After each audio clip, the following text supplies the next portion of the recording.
I didn't take the starting Where suit are we? off. We're nowhere to be found. But here we are. Hello, ladies and gentlemen. Welcome to the GeekVerse podcast. And you know what that means. It's time for a good time. It's episode 5. No, not yet. 453. I am the Clown Prince of Podcast. 22 days away from the Batman. Trust now. I'm joined by The baby blue Taylor Field.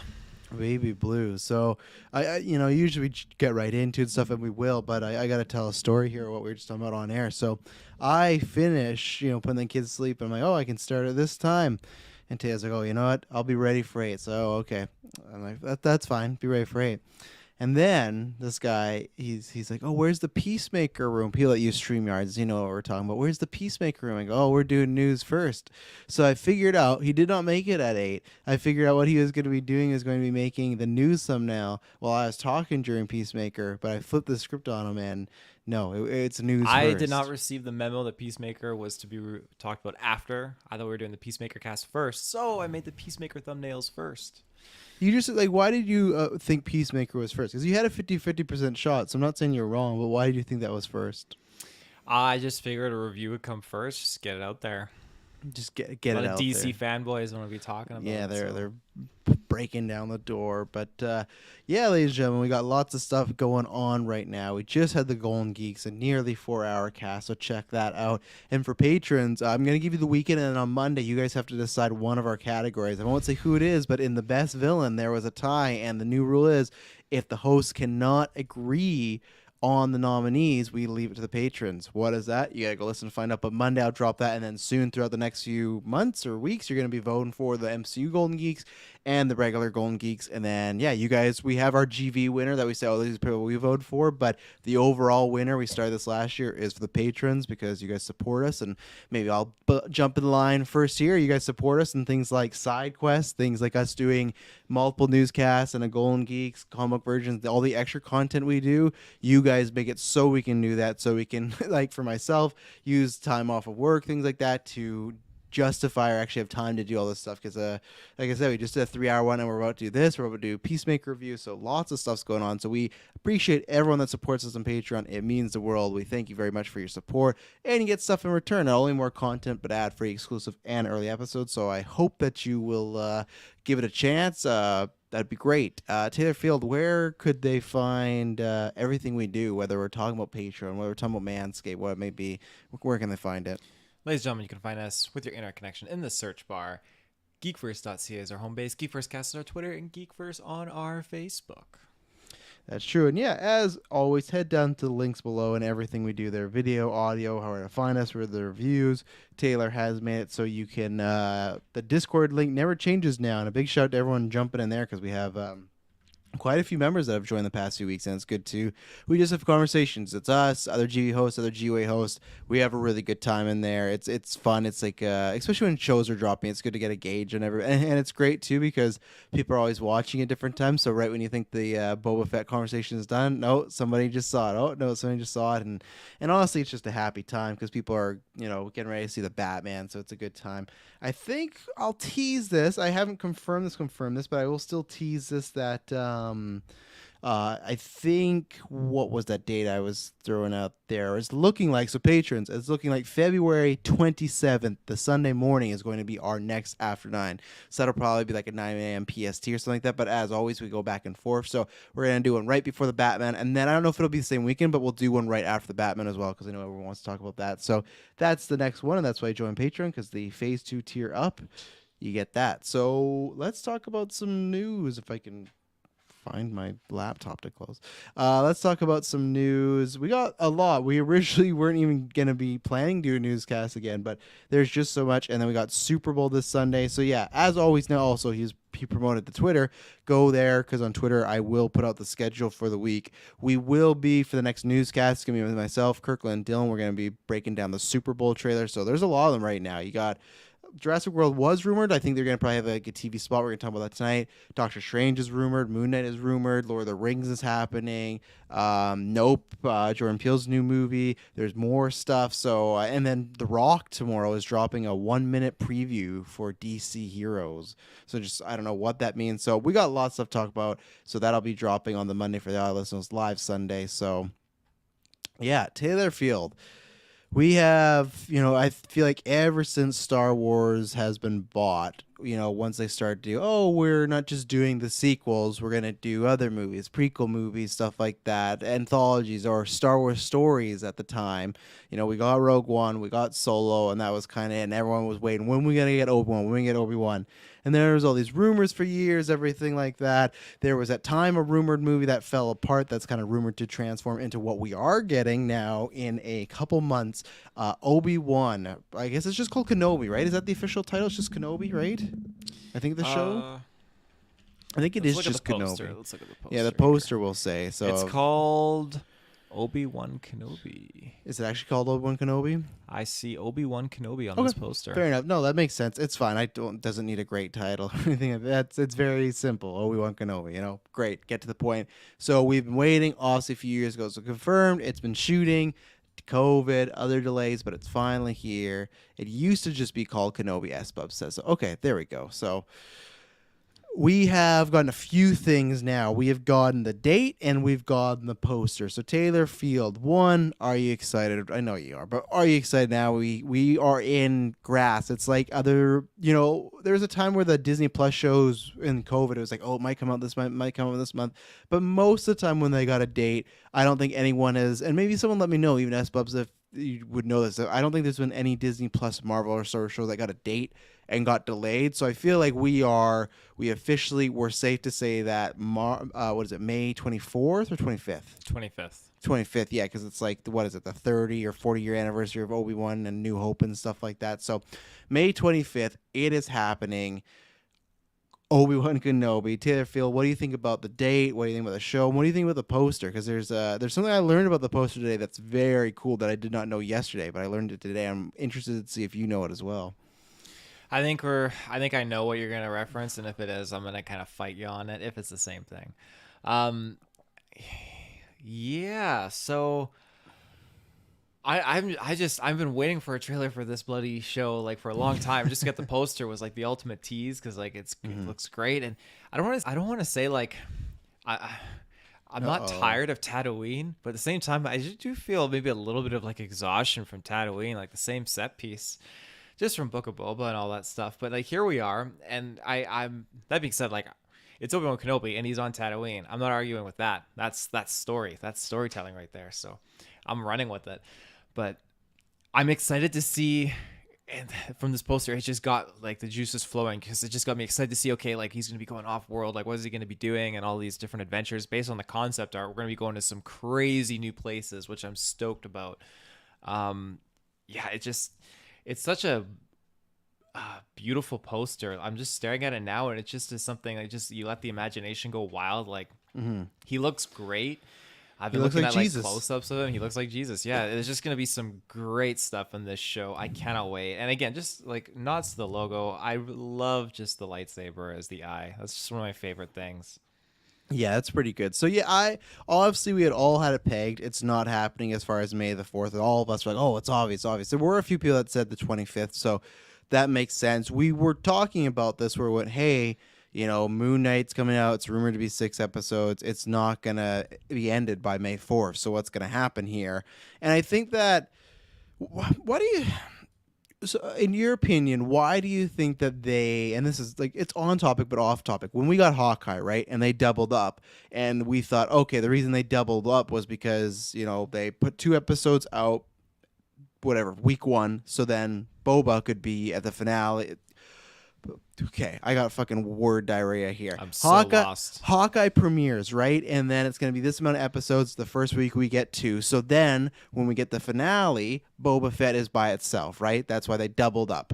Why do you think that they doubled up there and made sure Boba Fett was alone versus why did they not do it here and make sure Obi-Wan hit May the 4th or hit the week after? Like, why do you think they did that for Hawkeye? Like, let's have 2 in the first week so there's no overlap versus Moon Knight where instead of even not May 4th, like do you think May 25th was like I feel like May 25th is the best date to hit next, but why didn't they just double up and say, let's make it May the 4th, you know? There could be an infinite amount of reasons as to why. I think that when it comes down to it, they wanted Hawkeye to conclude it concluded in December, did it not? Yeah, it did. And it would have been Yeah. December 29th, but it would have been after Christmas, so I think they wanted to keep it kind of in that whole general aesthetic of the holidays and everything like that. And as far as Boba Fett goes, I don't know. It's weird. Maybe May the 4th has a whole series of other announcements. They didn't want to kind of flood it by putting something like Obi Wan out. I do see like, okay, do we get the first trailer? I feel like a month out is usually pretty time consistent for when they do these Star Wars TV show trailers. The thing is, though, with all the news, like, I think you could be right about May the 4th, but the thing that's so dumb is, like, if they have all this news on May the 4th, there's also Star Wars Celebration happening, like, a few weeks later in the month. Like, I know it was originally August and they pushed it back in 2021, but maybe they should have picked a different month for Star Wars Celebration, have Obi-Wan, a trailer, and then Star Wars Celebration all in the same month, you know? I mean, that's a lot, but I mean, I'm a Star Wars fan, so I love it. Yeah. Let's go. Let's see. What if they do the double up but have a grace period of no new content? Yeah, I guess you can argue for the grace period. I guess it helps a little bit. And I guess the other thing for me, why I think that it might be pushing a little bit, because let's say either you had Moon Knight, Obi-Wan the same week, but even then, if you have Obi-Wan come out May 4th, it'll still be big. It'll still be hype. But you know what's coming out a few days after Obi-Wan if it were to come out May the 4th, Taylor? A few days after Obi Wan comes out May the 4th. It would have been Doctor Strange too. Right. And I feel like if you look at that trajectory of Moon Knight ends May 4th, but it's still Marvel related. Okay, you got that hype. Maybe Moon Knight makes some sort of appearance in Doctor Strange. You have Doctor Strange. May 25th, that's like 3 weeks after Doctor Strange. I feel like that's not that the hype's died down, but it's definitely the time where it starts to slow down as far as, okay, most people have seen it. People are doing second viewing, stuff like that. Maybe other countries are getting it. So I feel like right when that Doctor Strange hype dies, Obi-Wan comes in and kind of picks it up for Disney. Now, it's lucky it's streaming because I feel like they thought that same thing was going to happen with Solo, the movie, with Infinity War. And right when Infinity War dies, Solo's going to pick up where it left off. It didn't really, but with Disney Plus, luckily, I think it's going to, it doesn't really matter. And Obi-Wan is, to me, okay. You could argue between Han Solo and Obi-Wan being the bigger characters. I actually think Han Solo is a more popular character, but it was Han Solo with a new actor, where this is Ewan McGregor as Obi-Wan, right? The same thing, like, if they did a Harrison Ford Han Solo, like, let's say he survived Force Awakens, and then they did a Solo movie, like a project, I think that would not have bombed the way Solo did, you know, or didn't do as well. So we got the date. I'm happy with that. I'm just happy it's established, it's stamped, it's happening. We have the poster. I like it. I wanted to bring up an interesting thing because that was a few people were writing about, and it was trending about Tatooine. It's so interesting. So if you look at, like, in your mind, what are the appearances we had so far? Because we had Rise of Skywalker, right? But Rey was there for a cup of coffee. We had Mando, and I guess they did go back for Mando too, and then Boba Fett. I think it's just unfortunate timing that Boba Fett and Obi-Wan are so close together. Because really, Mando was in one episode, Tatooine was one episode of Mando. Was Tatooine only one episode of Mando 2 as well, right? It was just the Cobb Vanth episode with the Crate Dragon. Didn't he go back to Tatooine after at some point? So I'm trying to think, but Boba followed him to get his armor, right? So I don't know if he went back, but someone in the chat let me know. But if Boba didn't happen, you would have only had it appear 3 times. And it is so funny because I felt like when we were getting the sequel trilogy and Rogue One and Solo, we were like, man, like, when are they going to go back to Tatooine? Like, when's it going to happen? And I think it's just because the bad timing of it all, it's all happening at once. So I think for me, the reason I'm fine with it is because it is very essential to the story.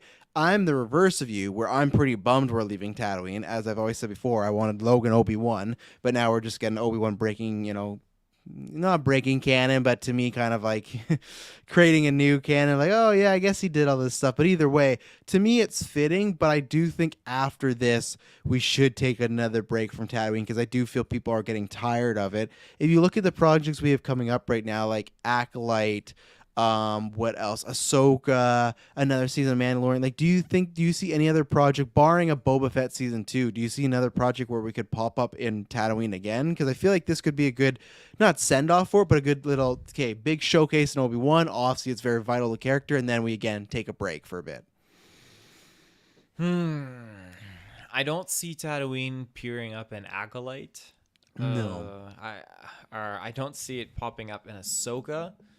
The only thing I could see it if it would have ever to happen now was Rangers of the New Republic. Cassian probably. I've seen like the set photos and stuff of them walking around. It looks like some desert planets, so I suspect we'll probably get some Tatooine stuff in there. Well, it could be Jakku though, right? Could be Jakku. I mean, there's definitely no shortage of desert planets, so Yeah. I think if anyone has a shot of it, it's definitely Andor in that series after the Obi-Wan show drops. Yeah. So how do you feel about that then? If Obi-Wan is the last time we see Tatooine for a little bit, then it goes on a break. This is like Totally okay. Like I have several Star Wars visual guides that have like 100 different planets listed on there. There's many other places to explore, and that's one of the things that I personally liked a lot in Mandalorian season 2 is when we got that whole change up. Not any flack against Rise of Skywalker because I quite like Rise of Skywalker, but when we went back to, I don't even know the name of that planet, but another Mustafar? desert planet. No, Oh, not Mustafar. right, yeah. Mustafar had me stoked when we got that at the beginning. That was another thing that highlights Rogue One for me as well, is because we go back to Mustafar again. If we were to go to places like Kashyyyk again and Mustafar, Utapau, all these different types of environments, that's what I would really like. And something I always will wonder and wish that I could have seen visually is Colin Trevorrow's take when we get to go to Coruscant in that concept art. I would have loved to have gone back to Coruscant to see how run down it was and just decrepit and everything like that. But unfortunately not. We got the sand planet, and it wasn't even Tatooine. It's just another sand planet, but that's fine. Yeah, no, I do want, because I feel like, again, I'll lay on the chat on this, because Aspup says technically Tatooine was in the post-credit scene for Mando, too, but I won't count that. That's just like a quick little blurb or whatnot.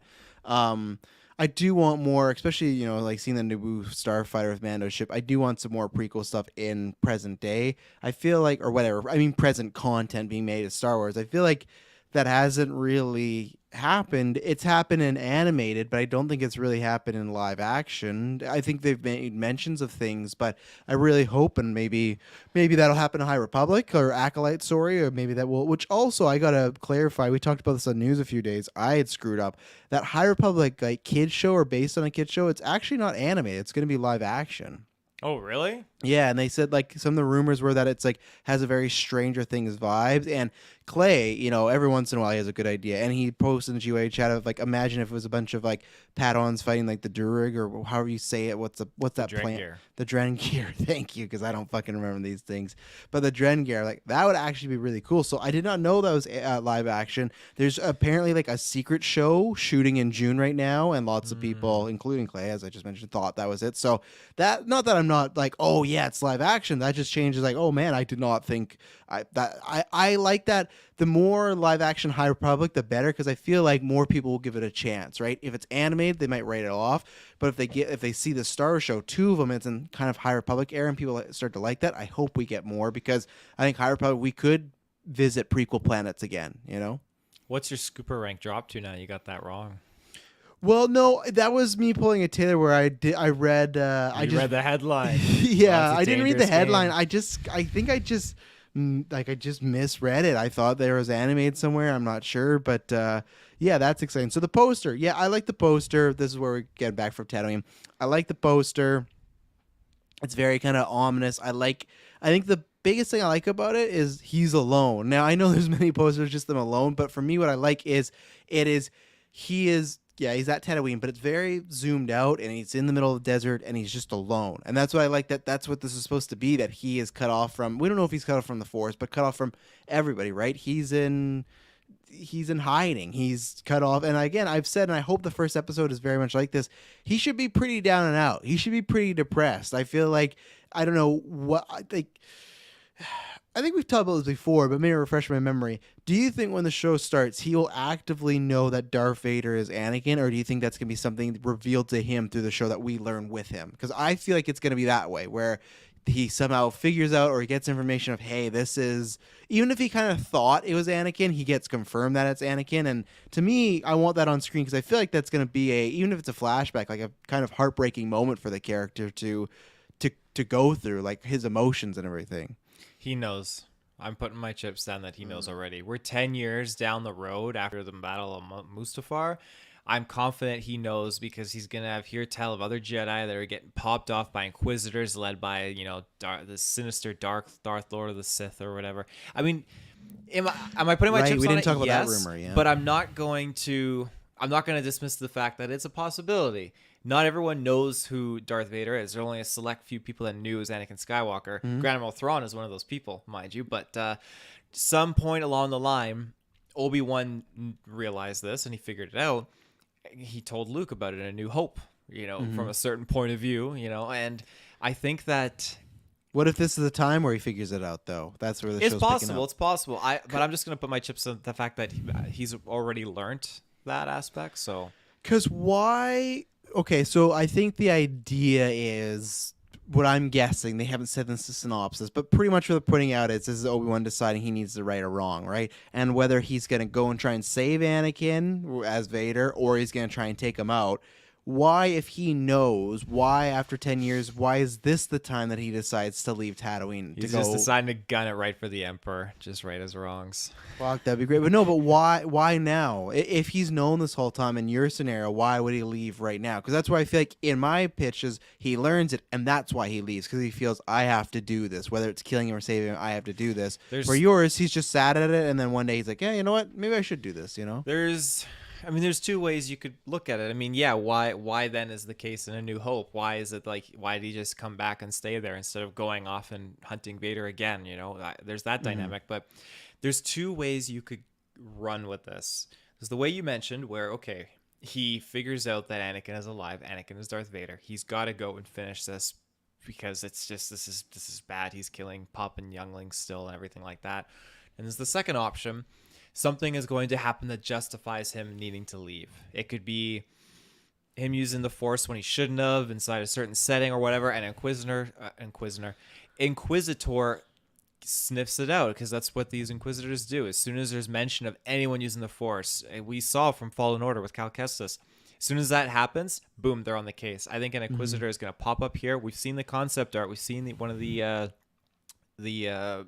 Inquisitors landing on Tatooine, it looked like, and kind of just walking around with some stormtroopers. And there's a rumored casting that we haven't talked about since last newscast. So I think I'm leaning more along that route because the moment you get Obi-Wan going off finding Vader, anything like that, you're going to have Darth Vader immediately hone in on something like that. But I think when you have the scent of a Jedi, Inquisitor is going to come check it out, and then that's going to bring in Vader or something like that. Maybe Obi-Wan's using that as bait and using himself to lure Vader out so he could get a shot at him, which would kind of be like merging both of those concepts together. But I really don't know. I'm not saying you're wrong. I'm not saying your ideas are bad. I think you're more right, and I think that scares me. It's like what does Spider-Man say to Captain America in Civil War? Is like Iron Man says Iron Man says you think Brooklyn. you. No, not that one. He's like Iron Man says he thinks you. Iron Man says that you believe you're right, and that makes you dangerous. And I feel like that's how I feel about Taylor. I just and here's to double up, fanboy Clay, Obi-Wan Kenobi. No one's called me that for many years. Just a few years before he fought Inquisitor and Darth Vader. And I just the more, and I don't think Taylor's wrong. I think Taylor's theory crafting is pretty correct on some of this stuff. I'm not jiving with this Obi-Wan stuff right now because I like the idea of, okay, I've talked about before the last fight of they fight and then they don't see each other for years later. But in this scenario, what I like too is, okay, Obi-Wan disappears. Vader doesn't know he's alive. And even if he thinks he's alive, he has no idea where Obi-Wan is, right? My whole worry of I feel like they have to really tiptoe around stuff is, okay, if Darth Vader somehow figures out Obi-Wan is on Tatooine, one, Why does he not just fucking keep stopping? Like, if they don't confirm he's dead, why do they not keep going and going and going after him? I know Vader won't set back his foot on Tatooine. I get that part. But why do they not keep going after him? And two, I like, like, and I guess I'll just answer my own question because sometimes Vader is a dumb character. But I'm just like, why would Vader think Obi Wan is going to go to Tatooine? I know people are going to say, oh, well, because he wouldn't go there to fight him. But it's just, I feel like Vader would start to slowly be like, okay, something's up. Like, why is he hanging out in my hometown? And my third addendum for why I just don't like this scenario that Taylor is painting out perfectly. So let's say something causes him to go, right? I just don't like if he. Taylor, do you believe that Obi-Wan is on Tatooine to protect Luke Skywalker, right? Yes. So this has always been my hang-up of why I don't want him to leave. Because imagine if Palpatine figured that out, right? Taylor's Palpatine. He figures out that Luke Skywalker is alive as this child. Whether he wants to abduct him or kill him, whatever it may be, he's like, okay, we're going to do this ploy and get Obi-Wan to come after us. And the second Obi-Wan leaves, we can take this fucking kid quicker than you can say But they Jedi. don't know that the kid is alive. That's the big kicker. No, that is the big hero. But I'm saying, as Obi-Wan is the guy that's supposed to protect Luke, imagine if Palpatine were to figure out, because you say this, that they don't know Luke was alive. Obi-Wan also didn't know Order 66 was about to fucking go down. Like, I'm sure that took him for a big surprise. So the fact that he might, like, what if they've known the whole time, like, we can't do anything because Obi-Wan's there? If Obi-Wan leaves that planet and they just fucking snatch up Luke, it's just like... That would blow my mind out of the water if that was the case. If they were like, we can go after Luke, but only if Obi-Wan leaves the planet, they would send in everything they got to destroy. I agree with you, but this is where I'm saying I don't think it'll happen, but from Obi-Wan's perspective, how does he not think there's a chance that maybe Palpatine, who's so powerful right now, the most powerful he's ever been, found out about this child and is just waiting for the right moment? And what's this fucker gonna do? He's gonna leave him. He's gonna leave him for a couple days alone on Tatooine. It's just unlikely. I think the only reason he'll leave is to protect Luke at the end of the day. Something is gonna happen, and he's gonna have to leave. And I think he's going to throw the scent off. I think he's going to get the Inquisitors away, and he'll be able to go back to Tatooine. Like, hiding out in the tiniest little hut in the middle of a desert goes a long way on Tatooine, especially as an outer rim planet. That being said, we know the Emperor. We know all of them don't know about Luke Skywalker still on Tatooine. That's been set up in the original trilogy. Sure, they could change it. Whatever, if they do, it'll suck. But we know that they didn't understand or realize who Luke was until Luke blew up that Death Star. That's when that name Skywalker started to spread like wildfire. That's when it clued in for them, right? Yeah, no, I'm not saying that. I guess for me, and you're right that there'll be some sort of reason. I just feel I need this. The reason for Obi-Wan to leave has to be really like rock solid. Because if it is just, you know what, I'm going to go try to save Anakin one more time. No, it's not worth. It's been 10 years. You're protecting this kid, and I guess it's just taking a concept that has been set up since the original films, and it doesn't feel like. I won't say it's a retcon, but it feels as close as that to possible, where I said they've retconned already, they're going to fight again. And to me, I've always insinuated, and I feel like they've insinuated that Obi-Wan was there and everything like that. So let's see, Clay says, a new addition to canon, Ahsoka knew where Obi-Wan was, and while he was off planet, she takes care of Luke. Yeah, maybe is Ahsoka going to just be the new character that just pops up just everywhere, just like, oh, but... At the same time, you could be right, Clay, because I thought we heard rumors that Ahsoka might be in this show, right? Or am I thought we heard hear the rumor, but I'd be down for it. Maybe Clay or S was going to say that. I thought we heard rumors of her and maybe Cody in this show. That's what I thought. Cody, I heard rumors, and I was fucking hype. So, Clay, again, it's a weird, like, okay, Ahsoka's here. But if they cover their asses like that, then I'm fine with it. I'm just not fine with this dude. Just like, remember how many times in Mando season 1 where sometimes he would just leave Grogu in the most precarious, dangerous situations? Now, there's a few times that where you argue that I thought, okay, not as bad. There's other few times that I thought, no, we're really bad. That's just what I don't want. I just don't want there's danger around Tatooine and Obi-Wan feels, I think that's the thing. Just don't show Luke at all. Like, Honestly, just show Luke like in the distance, whatever. Like when you see and feel the weight of Grogu and Mando, for example, and you see these constant threats trying to get at Grogu, that sets up a different precedence. But if we're focused just on Obi-Wan, and in the background, we know, okay, Luke is right over that hill. They show like his silhouette. They show him with Uncle Owen, Aunt The Beru, twin whatever they sons. want. Yeah, I think then we can just kind of think, okay, like there's Luke, and we just gotta follow Obi-Wan and just trust in what he's doing. He does something he shouldn't have. Inquisitors sniff it out and like, okay, what's going on, Tatooine? Hey, we found a Jedi. We're going to follow this Jedi off-world. Oh, what do you know? Now Darth Vader learns that it's actually Obi-Wan. And now they start going at it. And then whatever happens, the fallout, we know they're going to battle. Obi-Wan gets out of there and retreats back to his hiding spot, which, who knows? No one really knew where he came from or where he was residing. Yeah, it's so interesting though because like, do you remember the leaks of what the show originally was? Right, like the first time they're gonna do this, of it was like Obi-Wan and young Luke, and what was who it? I don't think I was right, but wasn't it like a? It wasn't a Wookiee with the red lightsaber. Wasn't it? Remember, there was some sort of character that uncharacteristically like killed a Jedi or something like that, and had a red lightsaber. Oh, and I feel like it was even someone from the books or something like that. Doesn't sound familiar. Oh, really? I sent you that, and because the rumor was the reason you should look at it, like put an Obi-Wan original plot. Apparently, like the reason they took it out is because they felt it was too similar to Mando, of like Obi-Wan protecting a young Luke, and the whole plot of the show was what I was kind of wanting more. Is just Obi-Wan was on Tatooine, kind of dealing with people there, dealing with his trauma. Now it's like, well, we got to have Vader, but this was something. Family Place says, do we see the Obi Maul fight in this series, or do they keep it animated? I think they keep it animated. I also just think that if this was like if they did like another season of Obi-Wan, I could see it, but I think that it's just the timeline doesn't work out.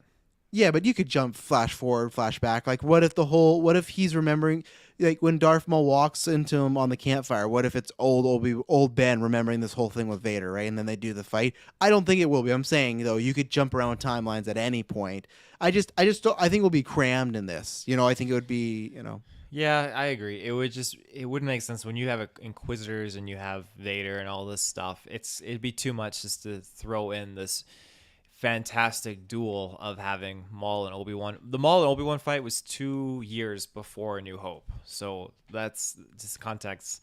The Obi-Wan series that we're getting right now is 10 years before A New Hope. So there's a lot of time gap there. Like, it wouldn't make sense to just skip over 9 years and go right to Maul and Obi-Wan at the end. Like, I'm sure there's a lot more dynamic in between. Yeah, I imagine you didn't find that Obi-Wan thing, did you? No. Okay, I'll find another time. I'll bring up with Kirklin too, because it was just leaks and stuff. So it's not like it was 100% confirmed, but it was some sort of website. So, yeah, I'll try and find that another time.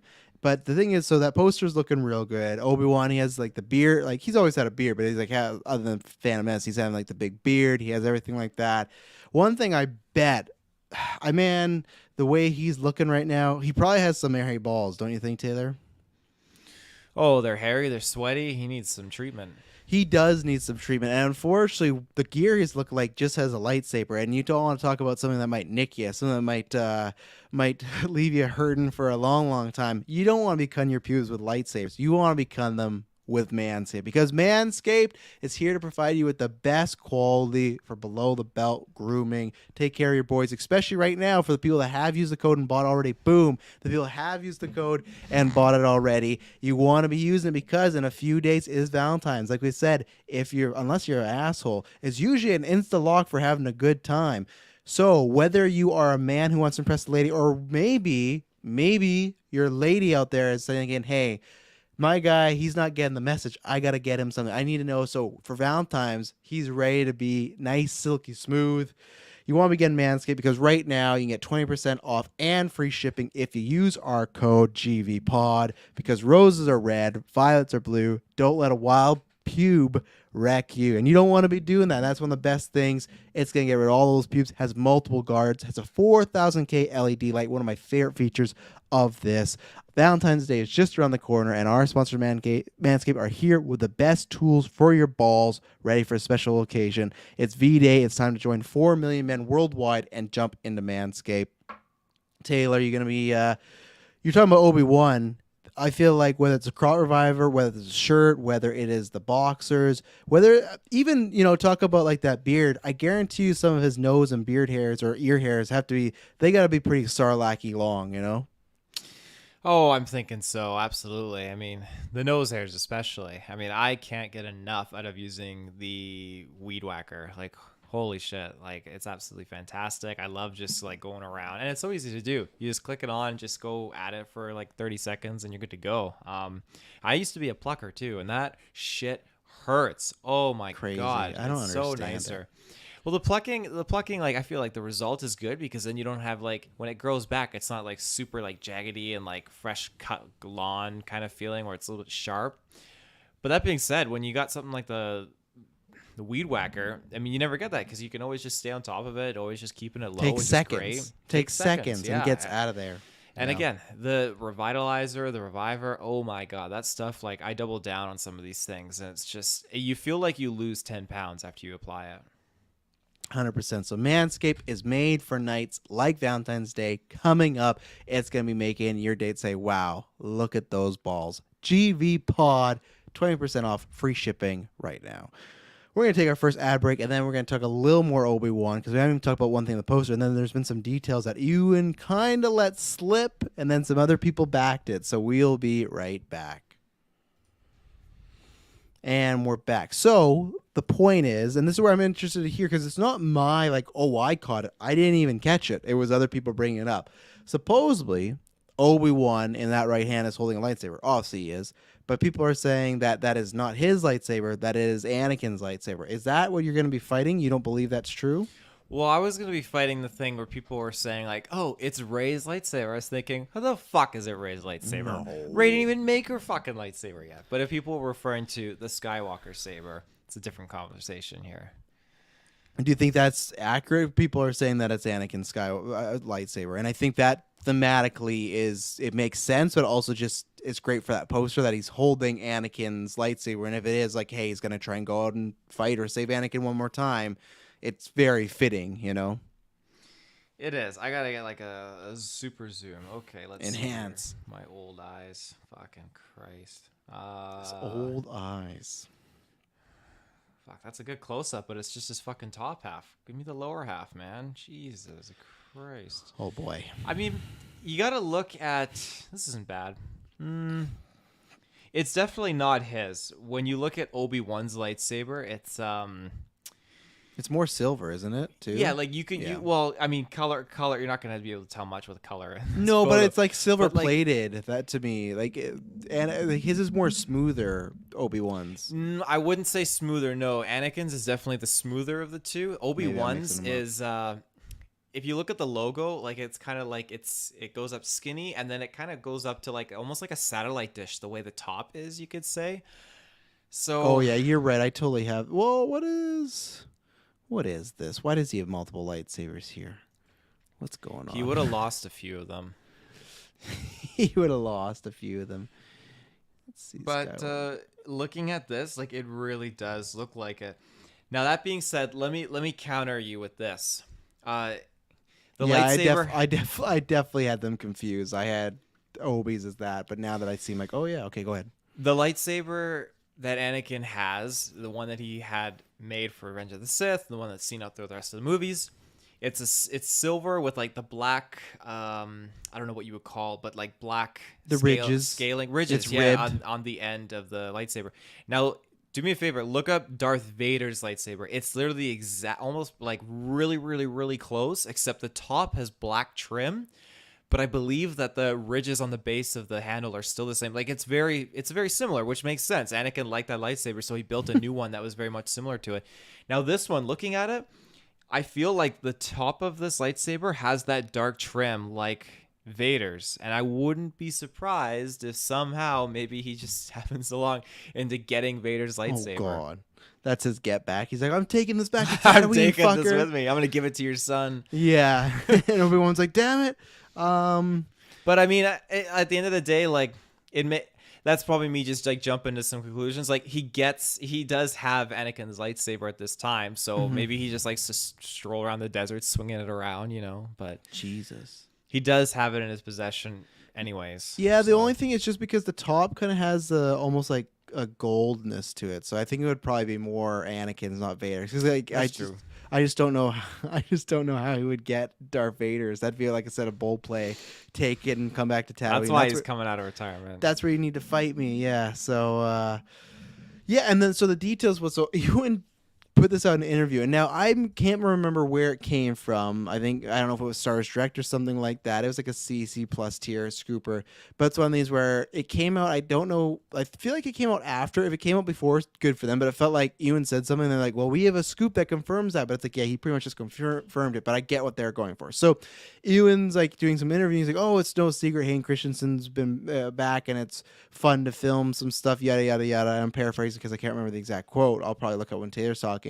But he pretty much just confirmed that they will be shooting prequel stuff as far as like an Anakin Obi Wan master apprentice sort of relationship again. So maybe around Revenge of the Sith time. And then there was a report that came out, like I said, hours after, just pretty much I think corroborating it, but was that okay, this is true. Hayden is going to only be playing times where Vader is at the suit, and they did specifically list the Bacta tank. Fucking Bacta tank's gonna become the new Tatooine, and times where he's playing Anakin. So I don't think it's like surprising. But what do you think that Ewan literally said it? So what do you think? How do you feel about confirmed as far as getting more prequel era Anakin and Obi Wan? And when do you think specifically it could go into? Like what part of the prequels would it be? More just around Revenge of the Sith? Would it be a little bit before? I hope it dives into more around the Revenge of the Sith. Like, I'm getting this isn't a spoiler. Book of Boba Fett. If you haven't seen episode 6, like 2 weeks ago, then I'm sorry. But we got that footage of the clone troopers in executing Order 66. Now, I feel like, okay, we're getting into that point. Like, there's no way that you have, like, a Dave Filoni not offering some insights or something to kind of, like, add a little bit more to the show. So I feel like he's spearheaded so much of the clone content. I feel like we're going to get flashbacks that happened during the Clone Wars. And if we do, we get Anakin and Obi-Wan with, 212th Battalion, 501st Legion, and, oh, my God, But what man. I know that's what you want. But like, what is there more to tell in that night with those characters? I feel like you talk about I Tatooine, the think Dark you can Times. dive into parts where Anakin is like literally being played, because in the Clone Wars had so many moments where Sheev was just totally screwing with him. And I think if you have this dynamic, let me put it to you this way. When you look at Phantom Menace and you have the end funeral there of Qui-Gon, you literally see Palpatine on one side and Anakin on the other. And who's in between them? Obi-Wan and Padme. I think that you can have more of that dynamic emphasized in the Clone Wars. I'm not saying you have to bring Natalie Portman back or anything like that, but you can have these scenes where Palpatine is pulling the strings or doing something, or maybe Anakin is quoting Palpatine or saying, like, we need to do this for the Republic, Jedi or must whatever. die. Like, And everyone's like, who knows? whoa. He's just doing whatever, and then you can have Obi-Wan trying to like set him straight. Like, that's what something Revenge of the Sith really hits home with. I feel like is that the relationship again. Like, the last time we saw them as friends was when he's leaving for Utapau to go get Grievous, and They were never friends. Let's they just were be friends. clear. Obi-Wan No. loved him. He was crying. He was talking about the Jedi Order at that point. No, I believe it, but like fucking Anakin was a burden. Obi-Wan, Qui-Gon left him, and like they didn't get along in Attack of the Clones. Like when Anakin's like, "Oh, he's like my father." It's like, is he? Because you guys fucking hate each other. But yeah, I guess for it makes sense why you're doing it. It's just one of these things where I just don't know what scene is vital. It's the same way as they're putting in that book right now to make sense, but there's gonna be a book about Obi-Wan and Anakin and the Clone Wars again, right? And for me, it's like the Dark Times. We had 2 movies with those characters, and then we had an entire series of 7 seasons based around that relationship. I don't think there's anything else other than, to me, is like, oh, there's like Hayden Christensen's getting more time. And Clay asks, like, oh, is the deepfake guy working on this series too?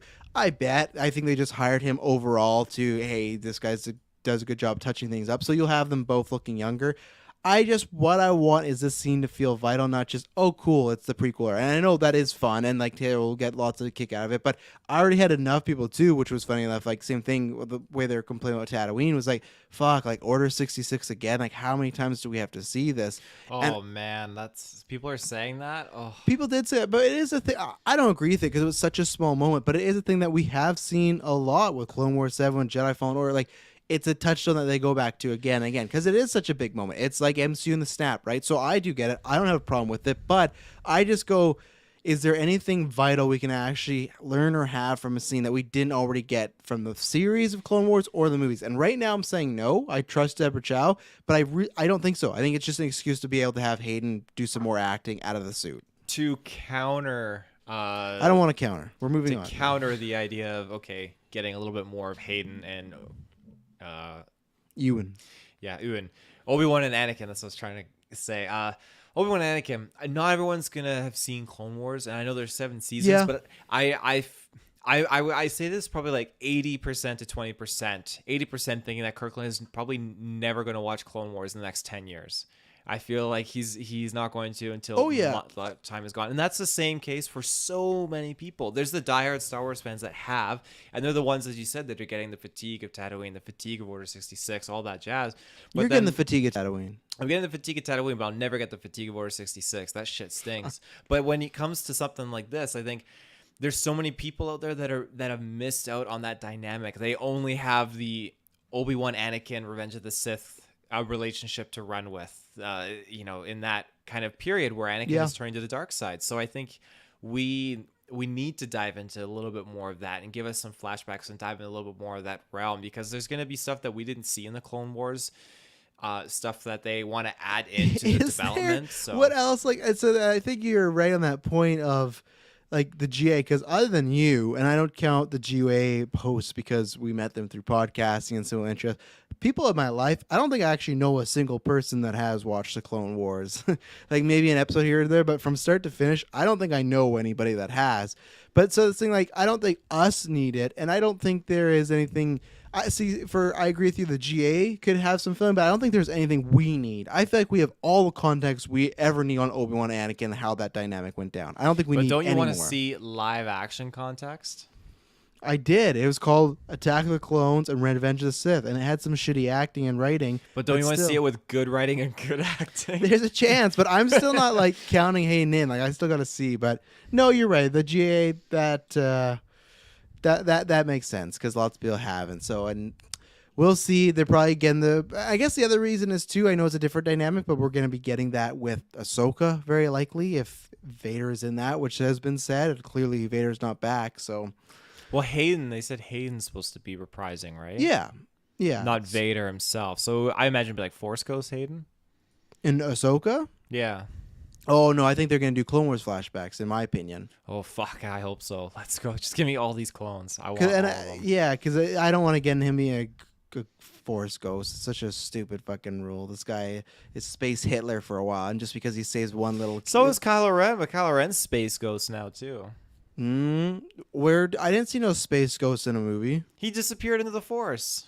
But that doesn't mean he's a space Force ghost. That means you're a space ghost. If he was, maybe my theory is he's just not dead. No, but if he was a Force ghost, why the fuck didn't he pop up at the end in Rise of Skywalker? They didn't want to be repetitive. They'd already did that with Force Awakens. So they didn't want to overdo it. They did it again there.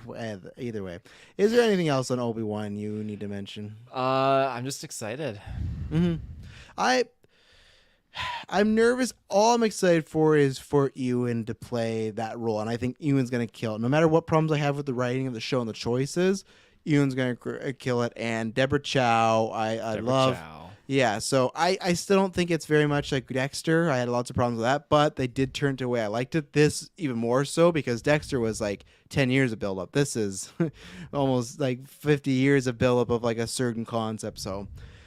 We'll see. Let's see. We're gonna talk about some trailers right now. So I'm just gonna jump right into it. Let's talk about Let's talk about the Adam Project.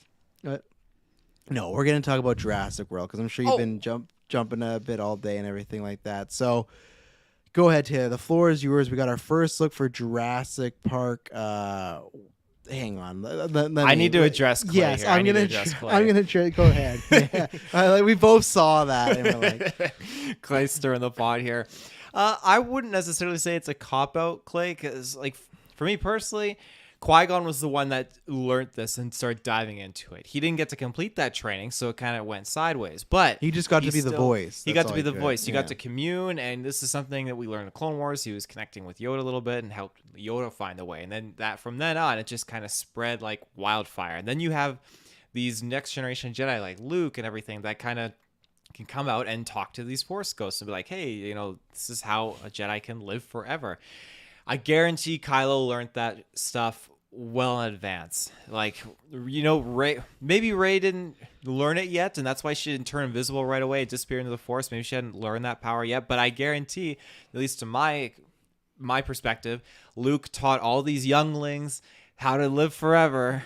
And fuck, that's a lot of Force ghosts out there. A lot of Force ghosts at the age of like so. Except Broom Boy. He didn't get so to learn. 3 things on this. It's just so funny. We saw Clay's comment. We all had the 0 on it. But I agree with Taylor.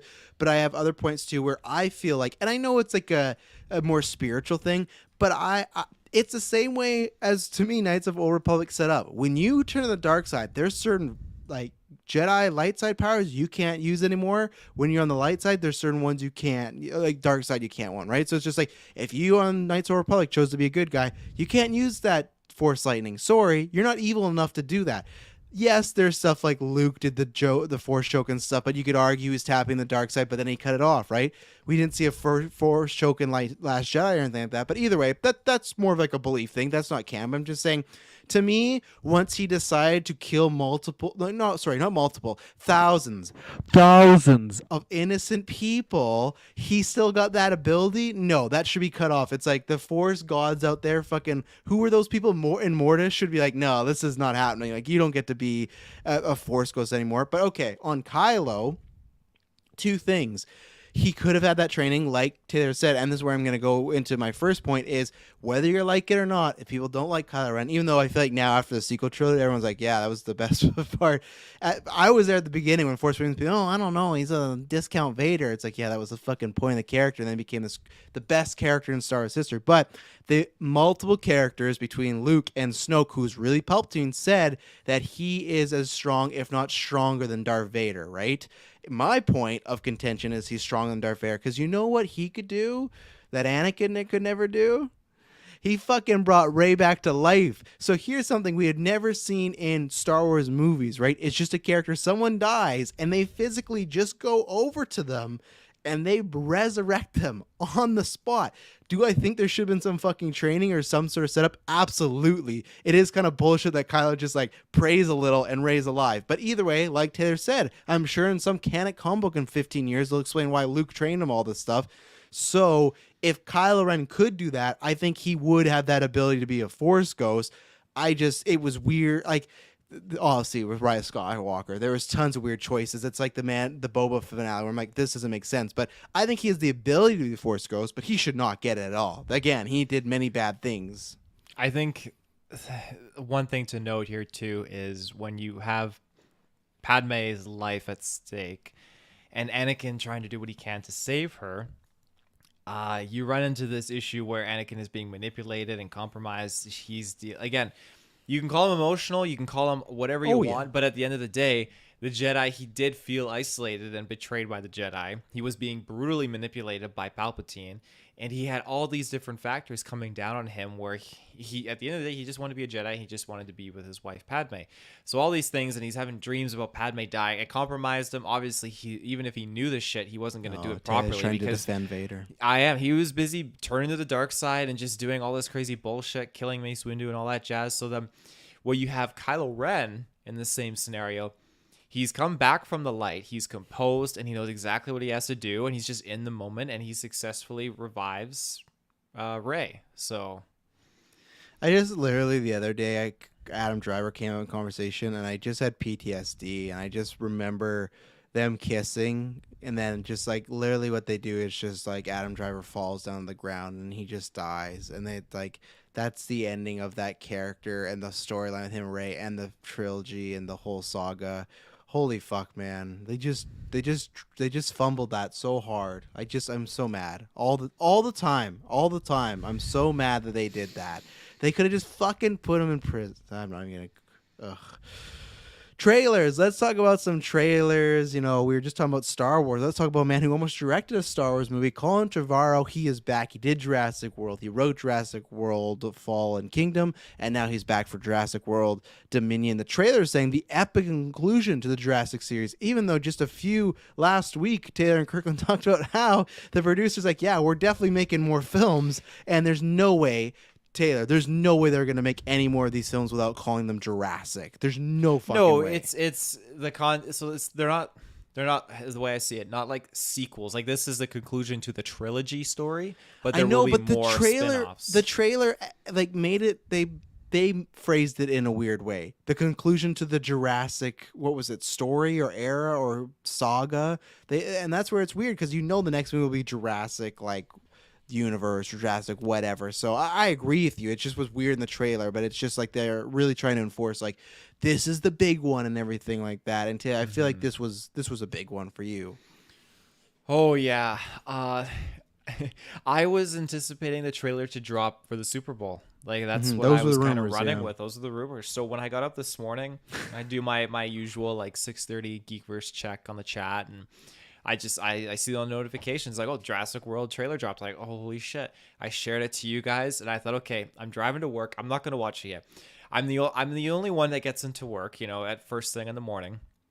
And I got good speakers on my computer there. It's a big full monitor screen, everything like that. You know, all the tools for playing a really nice trailer. So I get in. The lights are all off in the entire studio, and I crank that speaker. I'm all alone, and I put on the trailer, and I just sit there in awe.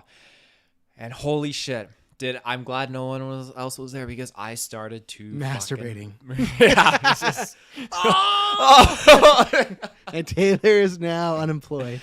Like, Taylor. We have cameras in that room. But I started to cry. Legit tears were coming down my face. And it was just the way that the trailer kickstarted. Like, just I was in awe because I heard John Hammond's words just creating something that was real. You could reach out and touch, and just the visuals was beautiful. It was just such a silent, slow score. And then I wasn't expecting it. Like I knew they were in the movie, but as soon as I just saw Alan Grant, the nostalgia just hit me, and then I really started to the tears were pouring out. I was so happy just to see that. I felt like I was a little kid again watching Jurassic Park for the first time just to see this. And now to be who I am now and get this again, these movies and Alan Grant has had a huge impact on my life, just not from the movies, but from the novels as well. So yeah, everything that's going on in this trailer, I've watched it so many times, and I'm going to watch it again after the podcast ends tonight. Jesus. But it's so awesome. I'm so excited to see everything we're going to get. And there were so many surprises. I'm just going to like highlight a few other more things, and we'll get more in depth with this discussion. But I didn't expect to see Baby Blue. That's why, you know, my name tonight. I was absolutely delightful. Super, super stoked about that. Everything else that we got, like seeing Laura Dern was just fantastic. More Jeff Goldblum was fantastic. Just seeing like the whole crew of like these 6 characters with Chris Pratt and Bryce Dallas Howard just standing there, like Alan Grant and Chris Pratt saying the same line, and Alan Grant like kind of like looks at him.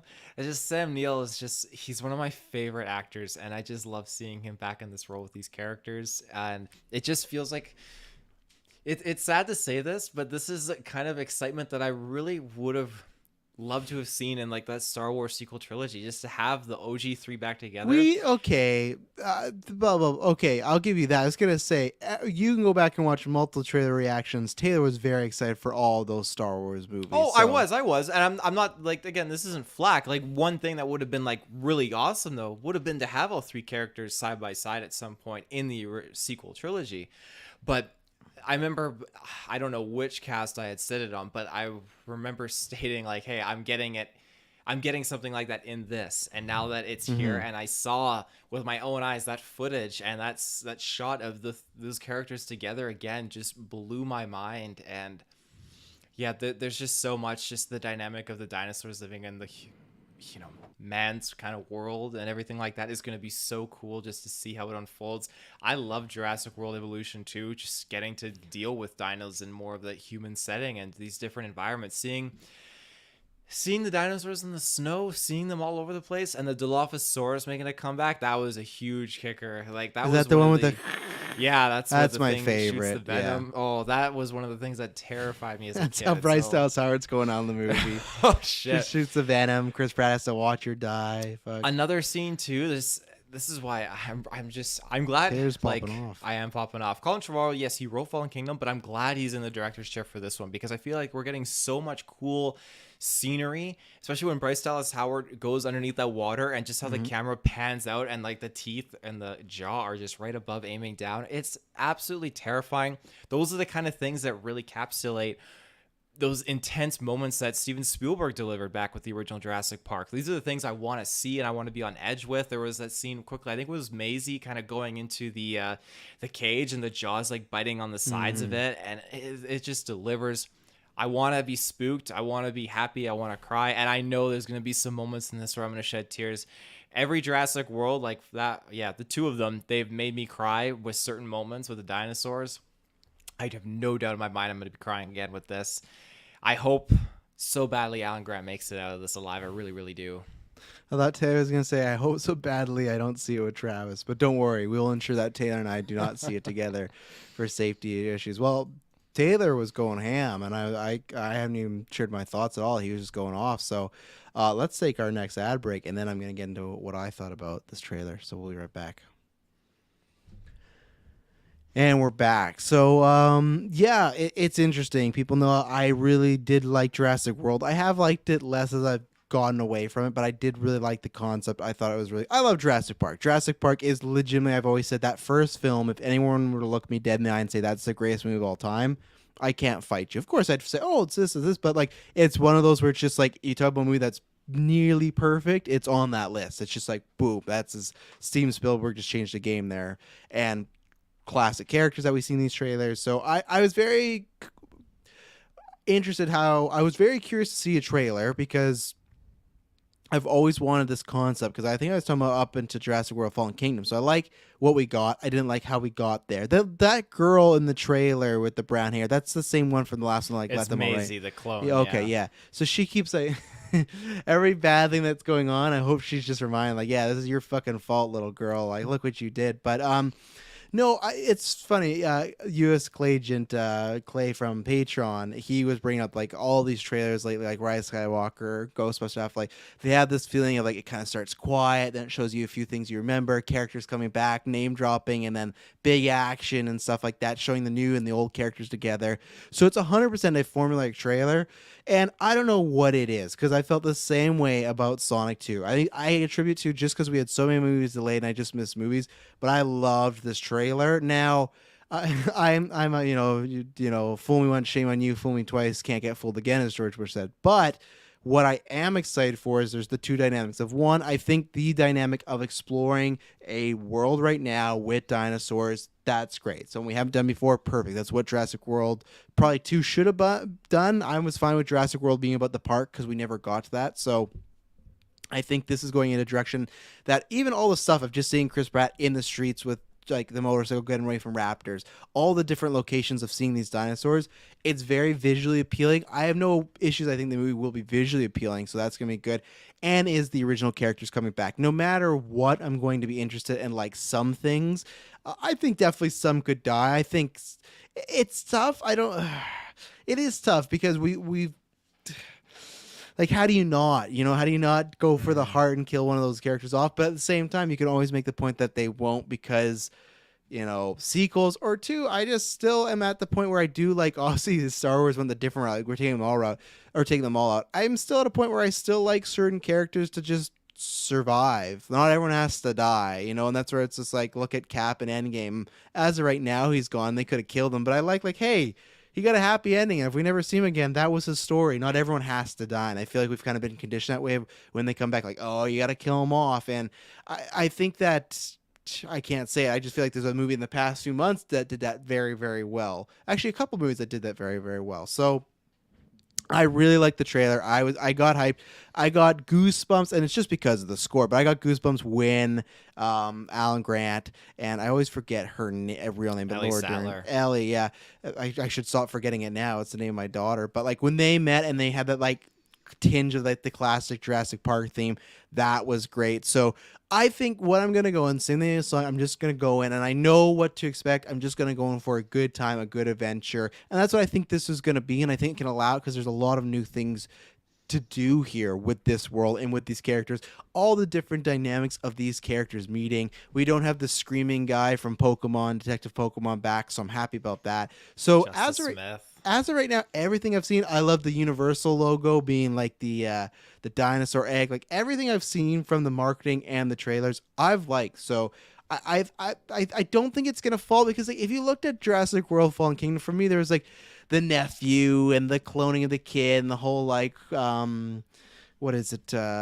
when you die, when you leave a piece of paper for someone, inheritance. Yeah, the will, like there's that and the control of it, and like, oh, I'm this character you've never met. I don't think that's gonna be really this. I think this is gonna be that big epic adventure. And it's not that they're taking a shot, but it definitely is. Hey, like look at what Star Wars didn't do. We're like, and it's not even the are they gonna get back together? Are we gonna see Malcolm, Ellie, and Dr. Grant back together? No, they're showing you like no, they're gonna be together and they're gonna have lots of scenes together. I'm assuming at least. I feel like that's what the trailer is doing. Because I think we've heard that before that they're in the movie and they're in the movie quite a bit, which is good. It's not just gonna be we're showing you the stuff they're in. So whether it is these new characters with the old ones or the old characters coming back, like just seeing. And that's where I'm very torn on Star Wars because you can argue that Disney, the most greedy company ever, maybe, like, how did they not do Luke, Leia, and Han together on screen? But at the same time, when people say, like, oh, Force Awakens just a cover song, at the same time, that's fucking bold for JJ not to do that. That's an easy play, right? And that's not, I'm not saying Colin Trevaro is being easy, but it is an easy play. It isn't easy to get people excited to show them all three, because even someone like myself who really did not like the last sequel, you show all three of them together, I'm hyped. I'm ready to go. So JJ made a bold move like, no, we're going to kill Han Solo. You're not going to see the three together. And that happens in life, right? So that's where it's like, that's always to me a great debate if I see both sides, but they're taking the other route. And I think this franchise, I'm happy they are, because it's just, especially this will be the first time they are together since it's not like Luke, Leia, and Han, and maybe that's why that felt a bit more important to people, because we had a movie of Dr. Grant alone. I know Ellie was in it for a little bit, but really he was alone. We had a movie with Malcolm alone, so they kind of went on their own adventures, and now it's bringing them back together. Where Star Wars, those two were so locked together in all movies, right? So I'm excited. I want to like it. I want to have a good time, and that's what this looked like. So I'm really I'm hoping it at least veers towards the first Jurassic World, and if it does that, then I'm solid, and it's good. I guess close to this trilogy, but as we've heard, it's not gonna go away. And I think you and Kirklin were maybe on the same bandwagon. I think Chris Pratt and Bryce will still be around. Honestly, I don't think they're going anywhere. I think they will be. I don't. You think they're going away? No, I think they will be around. Oh. Like, I don't necessarily. A couple think weeks ago, we're you gonna said see- Chris Pratt would be gone, and I'm like, no. I was listening. I was like, no way. He's Did I say sticking that? around. Well, I watched the trailer and it changed my mind. I do think that Alan Grant, Ellie Sattler, and Ian Malcolm, this is like the final thing in their chapter. Obviously, I think this is just a great nod to the franchise and the fan base, just to have them kind of reprise their roles and come back. But I don't necessarily, maybe it's like a little cameo. It really depends how this story's going to go. I won't know if they're coming back or not until I watch this movie, really. Yes, it's just going to be hard to know. But I'm just excited to get this Dawn of the Planet of the Apes-esque dinosaur Absolutely. adventure. This is, like, for me, Lost World, Jurassic Park with Jeff Goldblum. When we got that T-Rex in the main line in the city, that is like, when I was a little kid, that was like the bee's knees. I loved it so much. And so now we have this large scale. It's no longer confined to an island. We're all going to so many different locations, like you said, and so much just unfolding. Oh man, when he's riding the bike being chased by those raptors and he just rolls into the courtyard and there's like two carnivores just kind of like chilling there. It's just, oh my God, it's just going to be absolute chaos, and I love it. I actually would love that because I do like. I'm sorry, I do think Grant would be the one to bite it out of all of them. But I would love it if like Chris Pratt wasn't planning on coming back, and that's how you subvert expectations. That everyone expecting one of the OGs to die, and Chris Pratt is the one to die.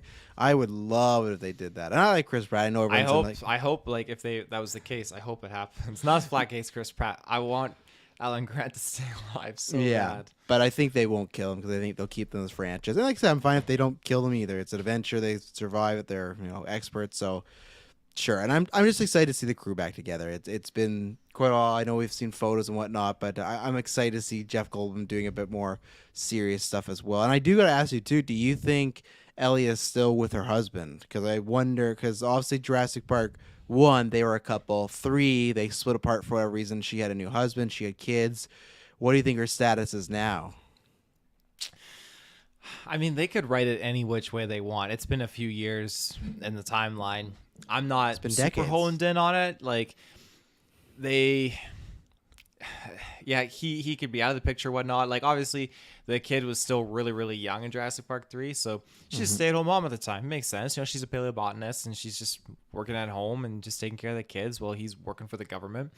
So I think now the kid's older, she's back in the field, just doing what she does, and yeah, I think that's awesome. I was chuckling myself, like, wouldn't that be something if, like, I know it's not the case, but like Chris Pratt was like, yeah, I'm Laura Dern's kid, which wouldn't make sense. But just like if you like Alan Grant, be like, what? This is your son, Ellie? Like, just some weird mumbo jumbo like that. But again, I don't think they're gonna do that. I don't think they could, but they easily could if they wanted to, because he could have the dad's name and stuff like that. No, they're gonna get it on. They're gonna fuck on top of T-Rex, a sleeping T-Rex. Who? Chris Pratt and Ellie? No.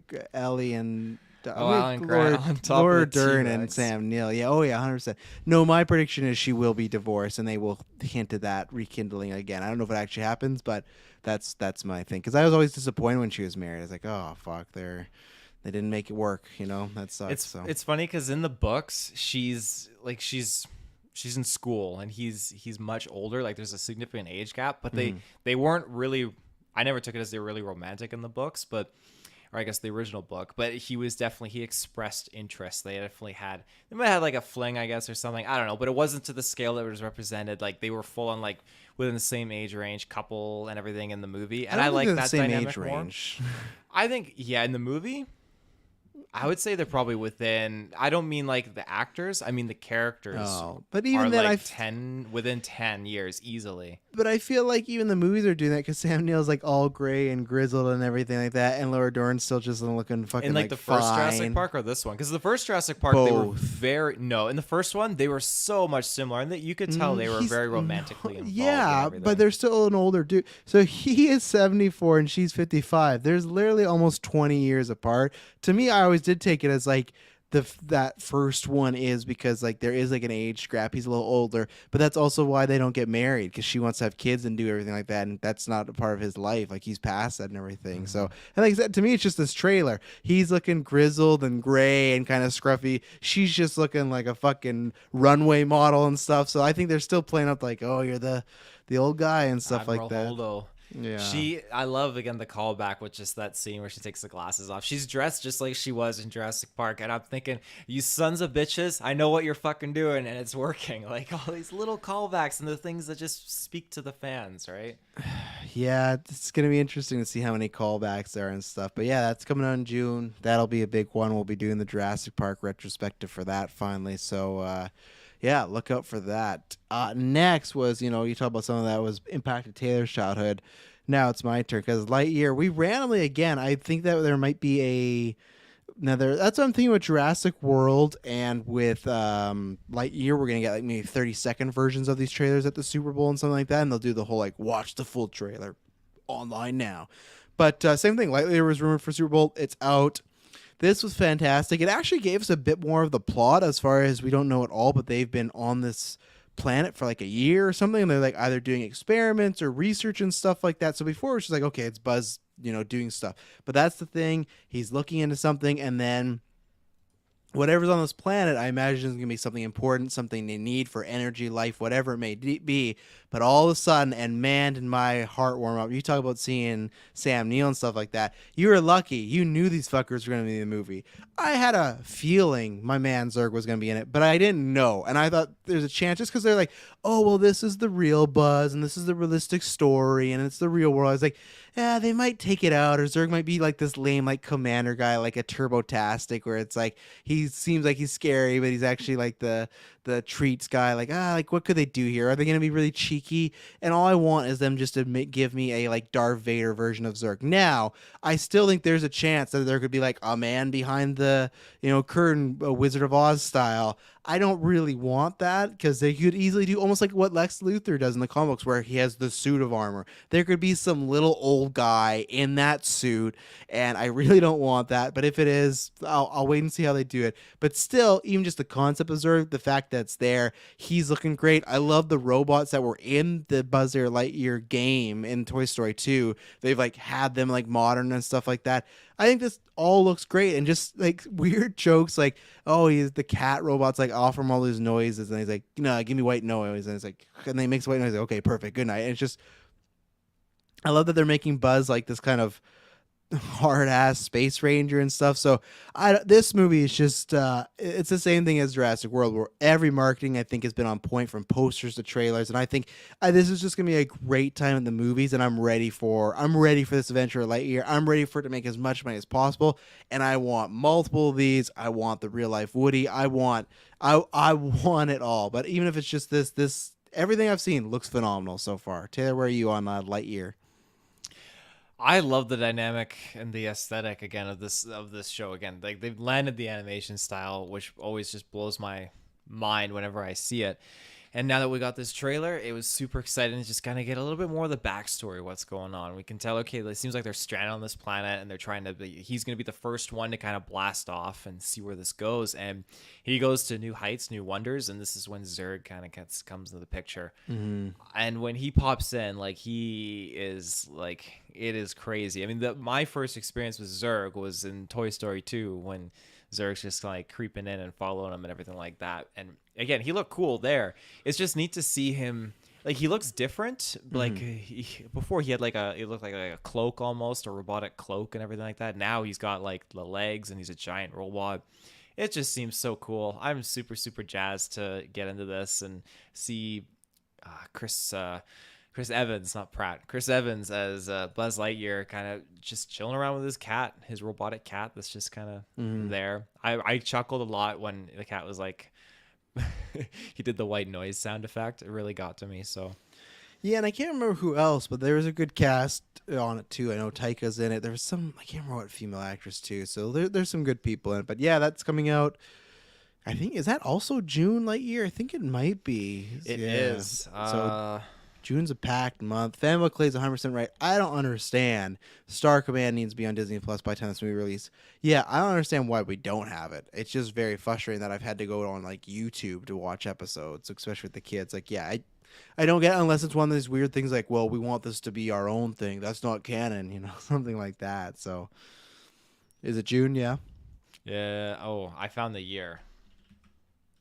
Let's see. Well, that doesn't help us. We know it's this year, you motherfucker. I found the year. June 17th. So it's the week after Jurassic World. Oh, that's a good few weeks there. So does Lightyear knock Jurassic World out at the box office? Or like how do you think that's gonna go? Jurassic World takes #1 slot at the box office the opening weekend. Second weekend, does it hold or does Lightyear dethrone it? That's tough for me. It's definitely dependent on the world and how that is, because definitely as like a parent myself, when cases are higher, you feel a lot reluctant to take your children to these situations. So I think that's all dependent where the world is. But if other movies are making money, doing good, I do think so, because I think Jurassic World will have a pretty big drop off just because it's #1. But I think it's one of these where it'd be very close, and Jurassic World could still easily up it, because if it does great on the nostalgia game and people at least like it, because I feel, here's the thing, Jurassic World Fallen Kingdom to me did not have good word of mouth. It still made $1 billion, so it's like if you can just even get past that, I'm not saying it's gonna make $1 billion, but I think with those original characters coming back, the hype will really start to wound up when we get closer. So I could see it still being in the second weekend. So But like, that's the parents' perspective then, which works both ways because as for you, Toy Story, Buzz Lightyear, that's yes. nostalgic for you. What about like in the kids' sense? Do you think kids are going to be grabbing more onto Buzz Lightyear that they saw in like Toy Story 3 and 4, or are they going to be just dinosaurs? No, I think still Buzz Lightyear because like you look at like obviously kids have grown up since then, but Toy Story 3 and 4 are billion-dollar movies. Those were huge.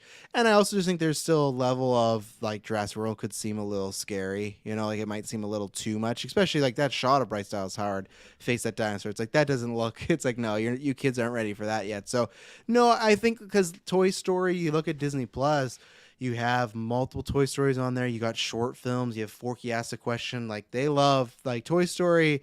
It's a bona fide hit. Like it's one of these same things. Jurassic World, $1 billion franchise a few times over. So it's funny they both had their last two movies $1 billion. So I will predict it if gun to my head that Lightyear will beat it just because I think it's gonna be huge. Lightyear is their is an Iron Man or something like that for them. So. Mm-hmm. Well, another movie, we don't know if it's going to be huge because it'll be on Netflix, but a movie I've been very interested ever since I saw the plot synopsis and the cast, The Adam Project. I accidentally promoted it as The Alex Project, so I forgot about that. But this is a movie where you have a kid. I don't know. He's just having a tough time because he lost. I guess he is. He's having a tough time because he lost his dad. His dad's played by Mark Ruffalo. His mom's played by Jennifer Gardner. Very funny, nice like 13 going on 30 reunion there. It's very weird that that's happening. Have you ever seen that movie, Taylor? 13 going on 30? Yeah. Oh man, you should watch Madison. It's a great movie. Andy Serkis in it great. So it's Jennifer Gardner. She's a 13-year-old kid and she wishes she could just be 30 because she hates her life and stuff like that. And it jumps, 17 years later and she's 30 and like it's a 13-year-old in a 30-year-old's body and stuff like that, and it's Jennifer Gardner playing that and Mark Ruffalo's the love interest. Yeah, definitely watch it. Really enjoyable, like fun spin, just like this, as far as like this could just be a comedy, but there's a fun spin as far as lost his dad, Mark Ruffalo. All of a sudden the stranger comes from a spaceship. It's Ryan Reynolds, and they start to slowly figure out that they are one the same because Ryan Reynolds' character has figured out time travel, and now they're gonna go on this adventure. And then also it links up that now it's gonna be a time travel movie that has Adam the kid, Adam the Ryan Reynolds version, and then they go and get their dad. So you got all three. This is one where the concept looks very fun. I always like these type of multiverse, like time travel, like characters with another version. I always like Freaky Friday body switches, stuff like that. Like this is a trope I really like.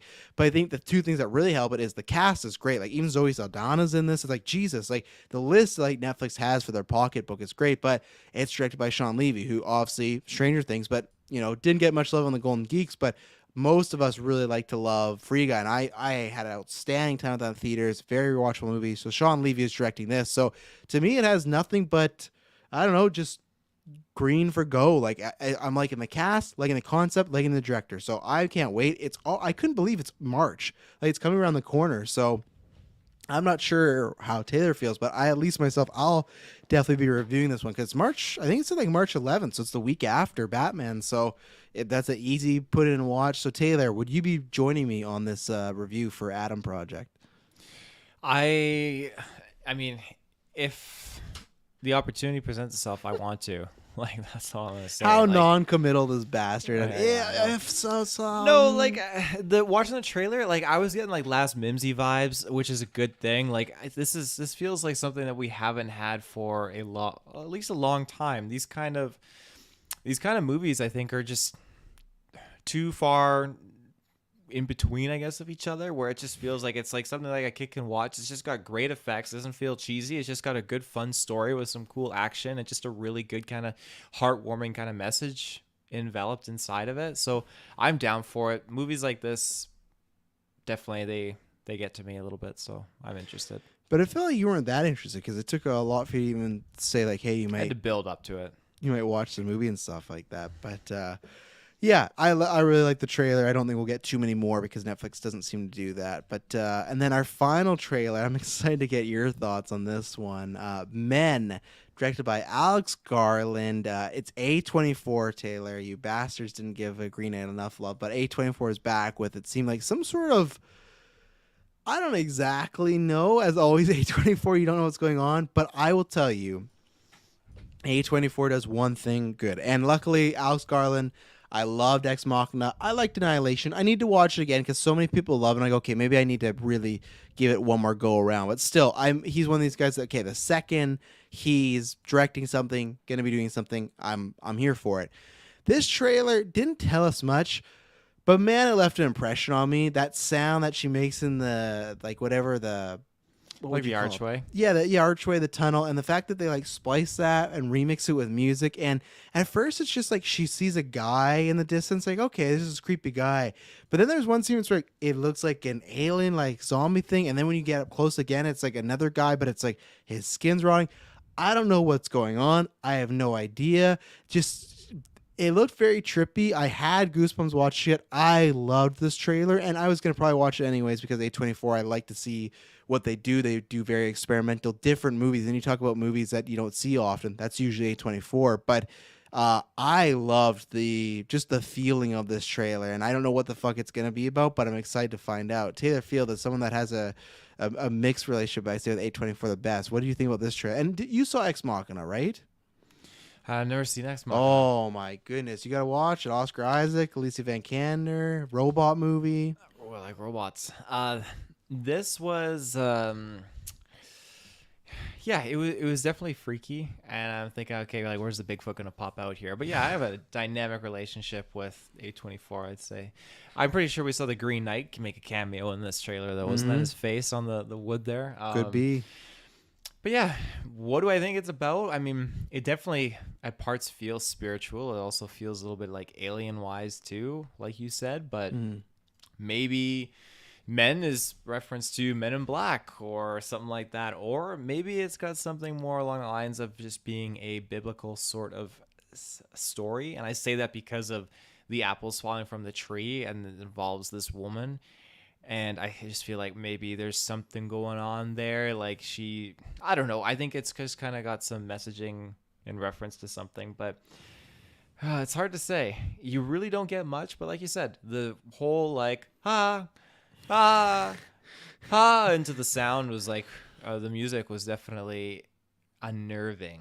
100%. Yeah, it was something. So yeah, I just said coming soon. So I don't know if there's a date or the trailer was being fun and whatnot. So at least a few of us will be watching it. I'm sure maybe it'll come on Cone Geeks. Maybe it won't. I don't know. But yeah, so let's move into. We got lots of Lord of the Rings to talk about, which is exciting. So you got Lord of the Rings. It's coming out. Well, I guess there's two things. I guess let's start with the thing that's off to the side right now, and then we'll get into the other things. We got the trailer coming out this weekend, but then right now the film, TV, and video game rights are coming up for I can't remember which company, but they're coming up and they're gonna be up for grabs for the Lord of the Rings novels, the original trilogy. Their books. Taylor Field, what do you think about this? Because you have somebody in the past that you've said, hey, I don't really need remakes of these films. And that's not necessarily what these would do, but this is just like this is a massive IP, and I imagine that some studio is going to want to do something with it. So one, like, do you have any preference of where it would go? And two, what do you want to see with this happening now that the Lord of the Rings are kind of back up for grabs for somebody? So I'm going to use a little bit of story here to equate this scenario. When I was younger and I'd want to go buy video games, and sometimes you couldn't always get like new games. This is back when GameStop sold GameCube games. I'd see like Smash Bros on the shelf, Smash Bros Melee. Couldn't afford it, but they had like a used copy for like $20 cheaper. So I'd have to count all like the change that I had in my pocket to hope that I had enough to actually be able to afford this glorious IP. And not everyone has enough money to be able to snag it. Sometimes people do have enough money, but at the end of the day, I think all of these major streaming sites and companies are counting their dollars, saying, how can we shell out $2 billion to buy the Lord of the Rings IP? Not just the films, but the games as well. That's huge. I was talking to you earlier about this off air, and I was pitching, like, I'd love to see, now, dynamics aside for season 8 Game of Thrones, I would love to see like a Warner Bros. HBO kind of like tackle something like that, because they do deliver good quality stuff. I mean, 7 out of 8 seasons, that's pretty damn good odds, if I dare say so myself. Now, when you look at the other options, I could see like a Disney just diving into it. Sure, why not? Kirkland pitched Xbox, I think, kind of jokingly, but you never know. I just think whoever latches onto it is going to be in a whole new world of possibility. Not only for the games, I think the games are much more easier to kind of fandangle with for amongst the fan base and just the GA and the community.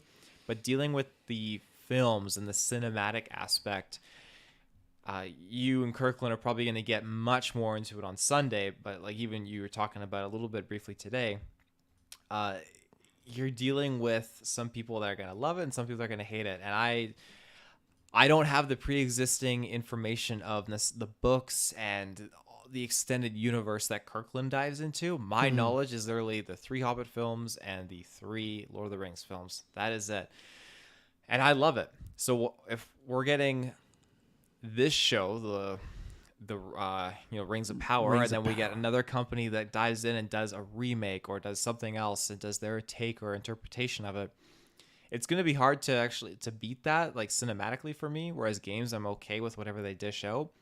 But at the end of the day, if they don't even decide to do remakes, but they decide to keep doing more Rings of Power content where they're just diving into different areas and eras and aspects of Middle Earth, I can back that. And it's going to be hard to disappoint me with that because it's just more content in this world that they're just building and adding on to.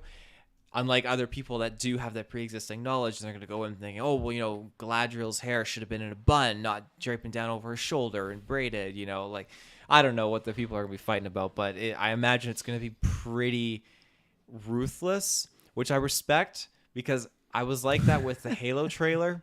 And at the end of the day, though, just try to grit your teeth and just try to look at it from a different perspective and just be open to the interpretation of what they're trying to do. That's all I can say. Yeah, you just gotta, with all this stuff, and we'll talk about Rings of Power a little bit, but you just gotta be open to adaptation because that's what it is. It's not gonna be a full-on rip from screen or book to screen, stuff like that. As much as we would like that sometimes, it just maybe can't happen. It's better for the story. So yeah, I will talk about my thoughts on the Lord of the Rings situation and Rings of Power after this ad break. And we're back. So, Rings of Power we'll talk about in a second because we got a few images. And we got one thing that I'm very happy about that we got confirmed. But, so these films and games, right? It's interesting because I don't know, and maybe it's stated this, but I still think there could be a way to split them. I don't know do they have to come together? Because if you look at the movies, Warner Brothers, aka New Line Cinema, had Lord of the Rings, but then Warner Brothers Games had Shadow of War and Lord of the Rings and stuff like that, right?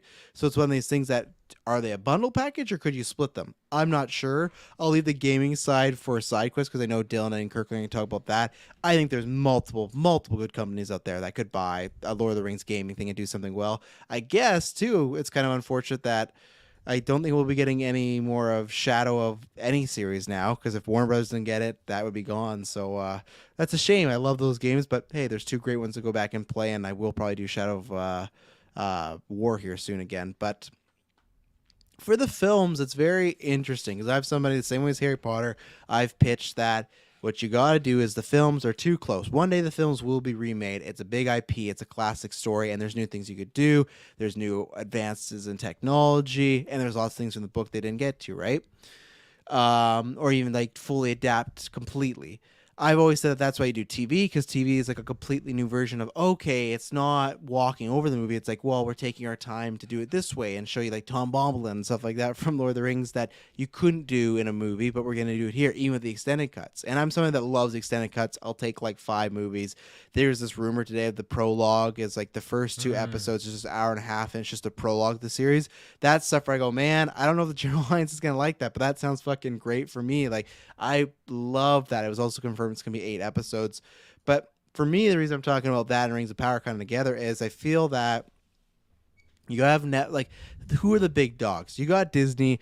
I think it sounds weird, but I feel like Disney's got enough between Marvel, Star Wars, Pixar. There are things they really don't need it, and they just acquired all the Fox stuff. They haven't even done Fantastic Four. They haven't even done X-Men. They're just putting out a Predator film this year. They're just doing an Alien TV series. They're working on Planet of the Apes. There's so many IPs that they have. They don't really need it. Netflix, sure, Netflix is huge. I would trust it as far as putting out some good quality, especially for shows. Movies, you never know. But for the show, I'd be like, okay, they'd be a good suitor. The only thing is, like, do they want another kind of fantasy type fantasy genre type of show or platform with them? Because I feel like most of these are like, okay, this is our space show. It's almost like video game companies. They're like, this is our, like Bethesda. Here's our space game. Here's our medieval game, and here's our post-apocalyptic modern day game. And I feel like if Netflix, and this is where I throw in HBO/Warner Brothers, they have that same thing with Game of Thrones, where they're doing multiple spin-offs, all that's based on Game of Thrones. So they really want to take on Lord of the Rings and be like, oh, we're going to do that too. Same thing Netflix. They want to take on Witcher and Lord of the Rings. I don't think so. And that's why I literally do think it is prime for Amazon to take this. And it's one of these things that it's going to cost you lots of money. You don't have to do something with it, but like you should. Obviously, you spend lots of money with it. But to me, it's like the games. Amazon's starting to dip their toes in games, so that could be a big thing to really set them apart. Like, hey, we're doing a big franchise game or whatever it is with Lord of the Rings. Here it is. The second thing is with the films, or they don't have to be films or the books. I just feel that you can leave it open. If Rings of Power, they've invested billions of dollars and go multiple seasons. But the thing about Rings of Power is, at the end of the day, it's so far in the future. There's gonna be stuff we don't know about. But at the end of the day, when we get that final season, we know where the story's going. We know like exactly where the story's going. Now that's the thing where the show just ends of like, I think it will end properly, but it almost just feel like it could end on like a. It's not gonna end on a cliffhanger, but it just ends the same way of like Obi Wan in Revenge of the Sith dropping off Luke on Tatooine. It's like that is the end of the story, but we know there's much more to it. That's the same way this is like, I think it's going to end, but we'll always be like, yeah, but there's still Frodo coming, there's still Aragorn, stuff like that. If they have that, they at least have the option of, hey, Rings of Power ends, huge success, let's say, and then 6 months, a year later, they go, hey, we're doing Fellowship of the Ring as a series. Or, fuck, we're doing The Hobbit, because The Hobbit's in the stew. We're doing The Hobbit, one season of The Hobbit. Here you go, a 6-episode thing. It just gives them the option to do that. And like I said, I would love that. I think that's the way to go, is do a TV show for Lord of the Rings instead of a movies, because there's less comparing then. It's very different. And then you could have like the woman who plays Galadriel, look at that. She carries over into Lord of the Rings. So I feel they're primed. My worry is that like some other company just randomly gets some, like a Sony or something. I don't think it would be, because their film companies aren't like the past years they've talked about selling, right? They're not now. Spider-Man's doing great. They're on the uptick, but still they don't have a streaming service. So and almost for me, just like to have it together right now, I'd love Amazon to get it, because it's going to be really weird if, let's say, Lord of the Rings or Ring of Power is on Amazon, and then you have like the Lord of the Rings new trilogy remake or the series, and it's like on Paramount Plus. Like, it's like they're going to feel like competing in a way. So it's just funny that rights can get divvy out like that. But yeah, we'll see. I think it'll be a little bit, or maybe it'll be like Amazon. Well, they bought the Bond ones too, so yeah, that's what I'm kind of hoping for. So the other thing is we got, and I don't think we'll go fully depth of these because we're going to talk about these later on Sunday, because we'll get actually footage with them.